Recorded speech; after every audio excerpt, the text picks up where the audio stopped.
Uh, any of the art fairs that happen in their cities, if they have art fairs, that is the best place to meet most of the artists, because a lot of artists will do the art fairs. And they will turn you on to groups that do the art fairs, and you just have to talk and ask questions. And a lot of them are very friendly, so. What if someone's sitting at home though and he's painting away and he really, I mean, what if it's someone, you know, late teens, early 20s, doesn't know where to begin, doesn't know, okay, they may not have an art fair going on near them, where can they start, where can they go to meet other artists? Is there like, you know, can they go to a gallery nearby? Can they, I mean, where can they go? If they have galleries nearby, or if there's no art groups, that would be kind of difficult. But galleries would be a good place to start if you have galleries of any kind. I know some smaller towns don't have galleries. And if you have the internet, that would be the best way to go if you don't have any galleries or any resources in your own hometown. A lot of times you'll find places nearby, like in a slightly larger city, or that you can, you know, all you have to do is whatever city you're in or state you're in, go to their, just type in Google, because Google's one of the better ones, arts in whatever town it is that's larger near you, or the state, in your state. Right. And that kind of stuff will come up. And what about getting more involved in the community? Like, what can artists do to, not necessarily just keep among artists, but to actually, you know, display their work if it's not a gallery or a group? How can they form maybe a group of their own?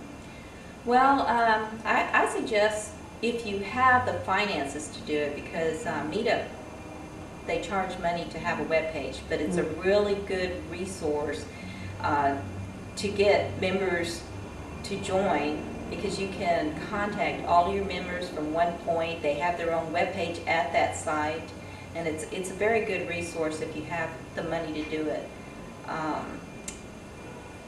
It really helps to organize yourself to begin with. If you can organize things really well, then you can start your own group quite easily. Put an ad on Craigslist in your town. Would you like to join an art group? You know. What do you think people think about artists that may not necessarily be true? Or what do you want people to know about artists? Well, artists they're like normal people. They're not really that different from anybody else. They just have this creative side that they have to nurture. It's something they need to do. They have no control over whether they do it or not. They need to do it. What if they didn't do it? What would happen? Well, I know I get neurotic, and you can ask my husband about that. So he leaves me alone. If I'm doing art, I have to draw every day because there's a lot of stress in my life. And artists use that.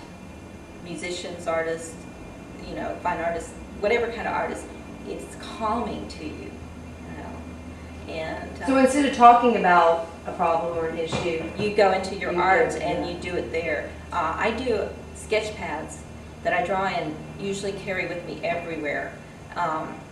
Every year I do 2 or 3 sketch pads, and it's like a diary. When you look through it, you see that it's like a diary, you know. Wow. So a lot of artists will do that. Anything else you'd like us to know about your group, artists? Well, artists are, like I said, they're like everybody else. They support your art. Yeah, support us. I mean, guess what? If you are buying from an artist, it's made in America.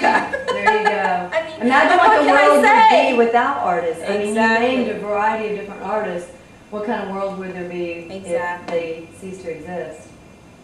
It'd be horrible. I mean, you wouldn't have it. How much beauty would you have? Only God's beauty. The trees and you know, that's it. How would you bring that in? Wow. It takes an artist to do everything. The designs on your curtains, the paintings on your walls, architecture, music. It's an artist that does the music. That's you know?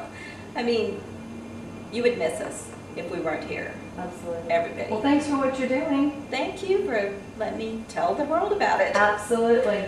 We'll be right back. We're going to talk with Johanna up next. Thank you.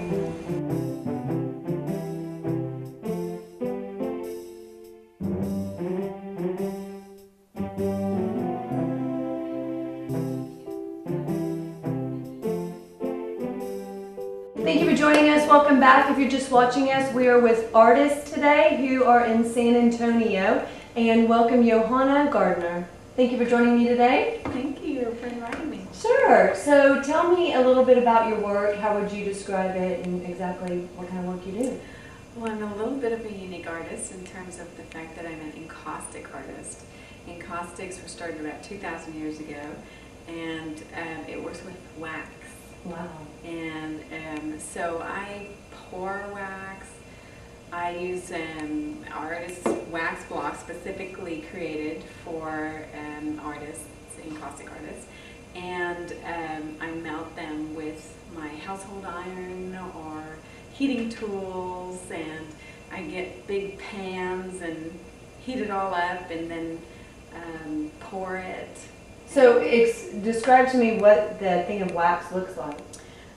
It's similar to a candle, Okay. if you can imagine a candle. Okay. And but it's a little bit harder, so that it has a more dense appearance when it's fully created. And so then when it's melted, it's manipulable. It's all liquid. And then so I can either mix it with other colors. I make different colors of my own with oil paints and all kinds of other different methods, and then put it onto the either canvas or a board that I've already created prior to. So how do you melt the wax again? Several different methods. I can either have the block on the board originally, and then use my household iron, just like any other regular And you just like iron. press it on Exactly. the block? And then it melts. And then I either steer the iron into a different method, just like a paintbrush you would use.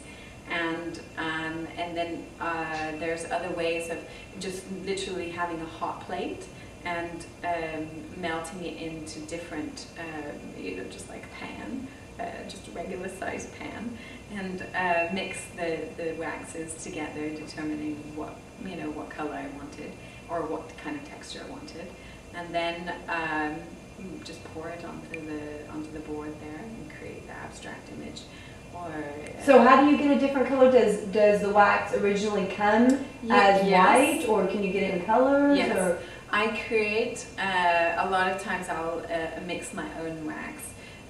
So now I order a big 55-pound box of beeswax, and then I mix it with some different methods with damask and oil paints. And so I can create different kinds of different blocks with different colors. Wow. And then some of it is already pre-colored. So it depends on whether I've already pre-bought it, or then I can create my own as well.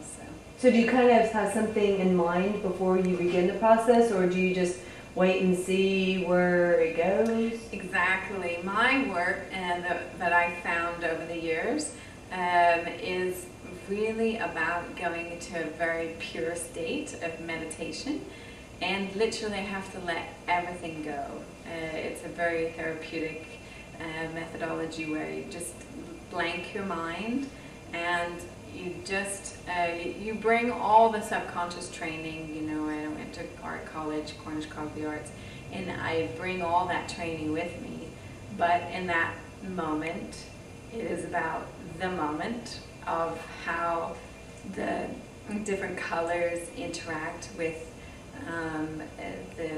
the other colors, and sometimes I have different textures and different things that I add to the wax. Determines on like maybe I can put some pigment in it. And so what's a texture? What's something you can add to create a different texture?